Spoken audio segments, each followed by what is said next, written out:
اسی وجہ سے اللہ نے اس سرزمین کو منتخب کیا اپنے دین کے عروج کے لیے. اب یہاں پر شریعت بھی ہوگی، اب وہ شریعت کہ جو اس کے رسول کی چھیٹوں میں، اس کے رسول کے سائے میں ہوگی. وہ شریعت ہوگی جو مؤدب ہوگی، وہ شریعت ہوگی جس میں نرمی ہوگی، جس میں جمال ہوگا، جس میں درگزر اور معافی ہوگی، جس میں آسانیاں ہوگی. یہ پاکستان، اس میں پوری امت مسلمہ کی فوجیں اس پاکستان فوج میں شامل ہوں گی. یا ترک دستے ہوں گے، یا عرب دستے ہوں گے، یا افغان دستے ہوں گے، یا عرب افریقن دستے ہوں گے. اور پوری مسلمان دنیا میں جہاں کہیں امت مسلمہ کو کوئی دفاعی مسئلہ درپیش ہوگا، پاکستانی فوجیں جا کے اس کا دفاع کیا کریں گی انشاءاللہ.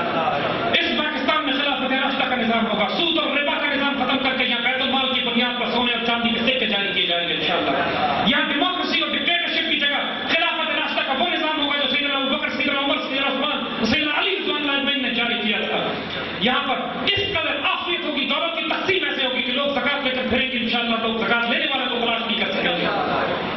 اس پاکستان میں عورتوں کی عزت اور آبرو کی ایسے حفاظت ہوگی کہ عورتیں ایک کونے سے دوسرے کونے تک سونا اچھالتی ہوئی چلیں گی، ان کو سوائے اللہ کے کسی کا خوف نہیں ہوگا انشاءاللہ.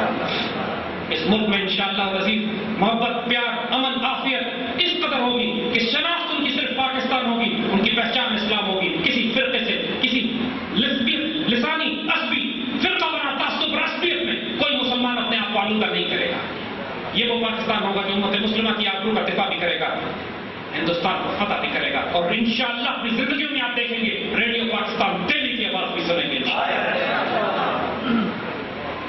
یہ اس پاکستان کی تقریر انشاءاللہ. اللہ ہم سے کام لے، اس کا احسان ہم پر ہماری سعادت. ہم اس راستے میں مارے جائیں انشاءاللہ شہید کی موت ہوگی، لیکن آنے والے بچے، آنے والی نسلیں اس تقریر کو حاصل کر کے رہیں گے انشاءاللہ.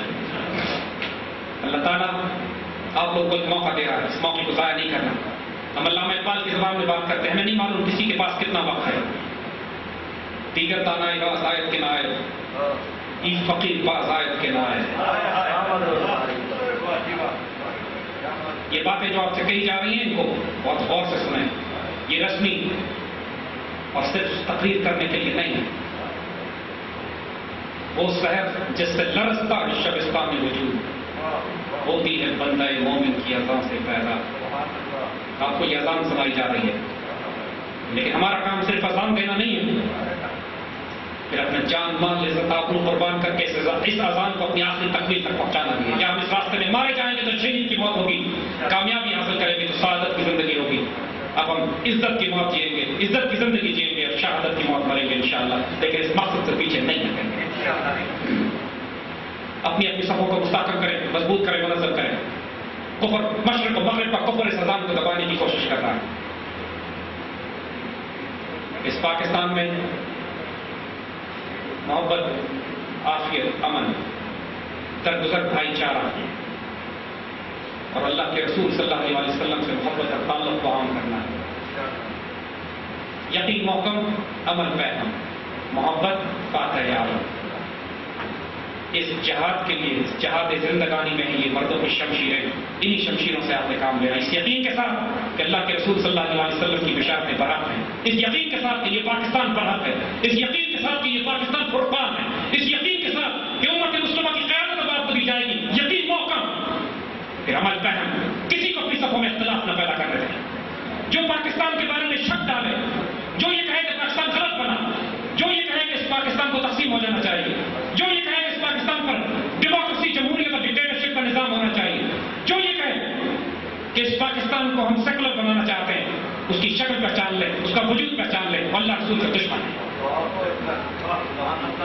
اور اپنی صفوں میں کسی ایسے پلیت ناپاک وجود کو جگہ نہ دیں. یقین محکم کے ساتھ عمل پیرا، لیکن یاد رکھیں شدت اور سختی نہیں. محبت فاتح عالم، ایسی محبت ہو کہ لوگ خود گواہی دیں کہ جو اس دعوت کو لے کر اٹھے وہ سچے لوگ ہیں.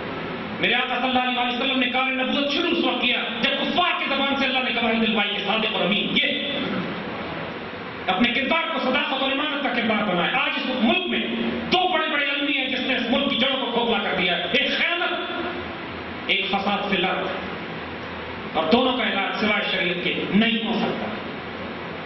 یہ انگریزوں کا بنایا ہوا ناپاک پلیت نظام 21ویں صدی میں امت مسلمہ کو قیادت نہیں دے سکتا. ہم اس کو ریجیکٹ کرتے ہیں.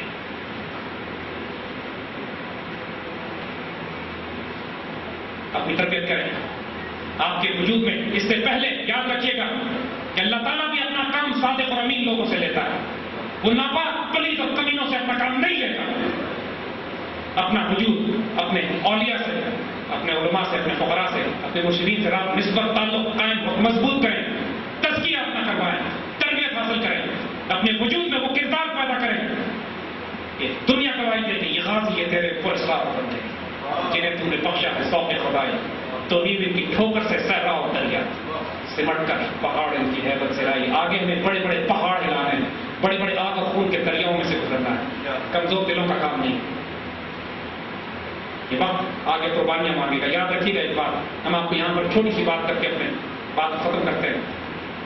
بیعت عقبہ جب مدینے سے کچھ لوگ پہنچتے ہیں حضور کے پاس مکہ مکرمہ میں، اور حضور مکے سے باہر نکل کر عقبہ کی وادی میں جاتے ہیں اور ان سے بیعت لینے کی بات ہوتی ہے، وہ حضور کے آگے اپنی خواہش کا اظہار کرتے ہیں سیدی ہم بیعت لینا چاہتے ہیں. تو حضرت عباس حضور کے چچا کو روک دیتے ہیں. ان اہل مدینہ سے کہتے ہیں کہ بیعت کرنے سے پہلے ایک بات سوچ لو. حضور سے بیعت کرنے کا مطلب ہے کہ جان و مال کی قربانی کرنی پڑے گی، بچے قربان کرنے پڑیں گے، دنیا سے جنگ کرنی پڑے گی، خاندان ٹوٹ جائیں گے. یہ ساری قربانیاں دینے پر راضی ہو؟ اب ان کا جواب بھی سنیے. ان میں سے کچھ نے کہا ہمیں اس کے بدلے کیا ملے گا؟ جواب دیا میرے آقا صلی اللہ علیہ وسلم نے اللہ کی جنت. اگر صرف جنت کے طالب ہوتے تو یہیں پر رک جاتے، لیکن وہ جو عاشق وہاں بیعت کرنے آئے تھے وہ جنت کے طالب صرف نہیں تھے. اب ان کی خواہش، اللہ کے رسول فرماتے ہیں یا سیدی یا رسول اللہ جنت کی بشارت تو آپ نے ہمیں دے دی، ٹھیک ہے ہمارے لیے بہت بڑی کفالت، بہت بڑی خوشی ہے، لیکن ہم اس پہ راضی نہیں. ہم سے ایک وعدہ اور کریں کہ دنیا اور آخرت میں کبھی آپ ہمیں چھوڑ کے نہیں جائیں. اب میرے آقا صلی اللہ علیہ وسلم اس پہ جواب فرماتے ہیں اب میرا جینا میرا مرنا اہل مدینہ کے ساتھ. میرے بچوں جنت میں جانا کوئی بڑی بات نہیں ہے، اللہ کی رحمت بہت وسیع ہے. بیعت عقبہ والوں کو بھی پتا تھا کہ حضور نے بشارت دے دی ہے تو جنت میں جانا کوئی بڑی بات نہیں ہے. لیکن بڑی بات یہ ہے کہ کیا دنیا و آخرت میں اللہ کے رسول کے ساتھ بھی ہوگے؟ اور اس کے لیے جو فرقان اللہ نے بنایا ہے آج، اپنا جان، اپنی مال، اپنی عزت، اپنے آپ کو. ایک فقیر نے ہم سے یہ بات کہی تھی، اللہ کے ولی و درویش نے کہ بیٹا اس راز کو جان لو، اس پاکستان پر اللہ کے رسول کا خاص آیا، خاص نگاہ. اس پاکستان سے خیانت نہ کرنا، تمہارا سر کاٹ دیا جائے، اس پاکستان کی ایک اینٹ نہ توڑنا، ایک شیشہ نہ توڑنا، 1 روپیہ خیانت نہ کرنا، امال ضائع ہو جائیں گے. اپنا سب کچھ قربان کر دو. ہمارے بڑے جنہوں نے 50 لاکھ شہداء جنہوں نے پاکستان بناتے ہوئے اپنے آپ کو قربان کیا تھا، انہوں نے یہ نہیں پوچھا تھا کہ اس پاکستان نے ہمیں کیا دیا، یہ کیا دے گا. اللہ کے بندے سب اس لیے ذبح ہو گئے.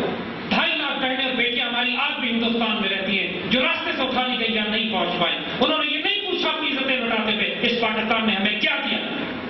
آج تک شکوہ نہیں کرتی، صرف ہم سے یہ توقع کرتی ہیں کہ ہم ان کی عزت اور آبرو کی اس قربانی کو ضائع نہیں کریں. یہ خیانت نہ کرنا، ورنہ قیامت کے روز اللہ کے رسول کے آگے کوئی عذر قبول نہیں ہوگا ہمارا اگر اس پاکستان سے خیانت کی.